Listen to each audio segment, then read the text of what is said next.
Chapter 19, The Threads of Betrayal. Ogi had already started a quiet rebellion. With Ryu by his side, he moved discreetly through the castle's lower halls, speaking in hushed tones to trusted guards. One by one, they began to listen, drawn in by Ryu's unwavering gaze and Ogi's calm conviction. Then came the most dangerous secret. Ryu showed them a hidden passage behind a moss-covered wall in the eastern wing, a long-forgotten escape route built generations ago. Now, it had a new purpose, a secret way to rally and move unseen. The first sparks of revolt had been lit within the very heart of the Fire Kingdom. Meanwhile, in the royal chamber, King Sukui faced his adopted son Agi. "You still search for him," Sukui said, voice steady but suspicious. "Even now. Why? You told the world that Saisha was dead." Agi's face tensed. He looked away for a moment, then snapped with a sharp tone, "Oh. I just don't want to lose hope." Sukui narrowed his eyes. He didn't buy it.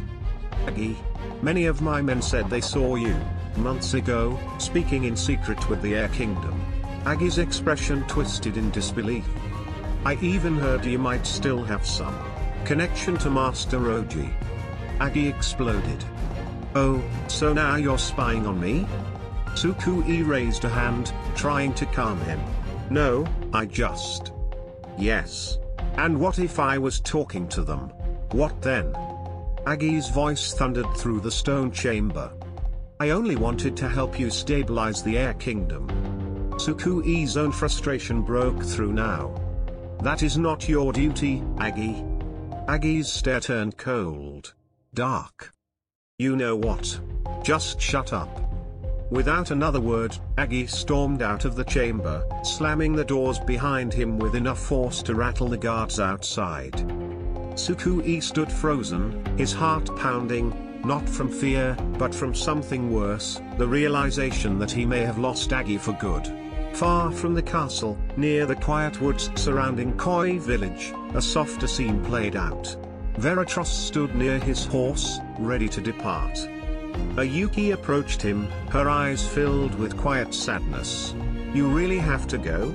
she asked softly. Veratros nodded.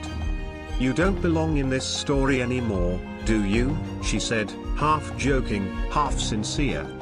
He smiled faintly, just for a moment, and then hugged her. A gentle, lingering goodbye.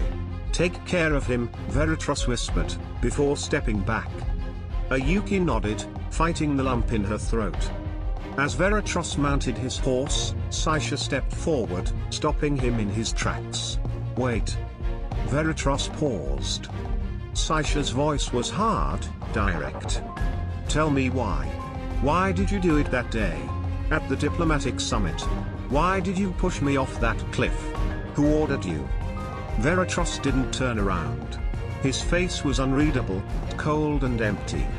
He tightened the strap on his pack, secured it to his horse, and then said, barely above a whisper, "Master Oji."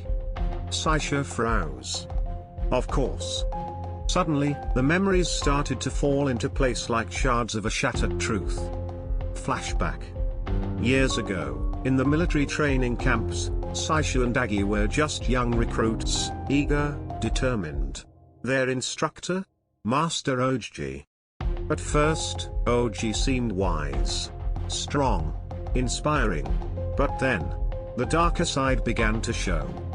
He favored Agi, isolating him, grooming him, special training, private meetings. And meanwhile, he humiliated the other soldiers, especially those who questioned him, including Saisha. It led to bitter arguments between Agi and Saisha. Agi saw Oji as a misunderstood genius. Saisha saw a manipulative madman. Eventually, the army caught on. Oji was dismissed for his erratic behavior and dangerous psychological tactics. He disappeared. Only to resurface back in the present. Veratros adjusted his grip on the reins. But Saisha wasn't done. "Then why didn't you kill me? At the waterfall, why didn't you finish it?" Veratros stopped. For a moment, there was only the sound of the wind in the trees. Then Veratros answered quietly, not turning around. Because I was once like you. He gave the horse a gentle nudge. With a gallop, he rode off into the forest path, his figure slowly fading into the mist. Sisha stood there, rooted to the ground. His heart was pounding. Not in anger, but in understanding.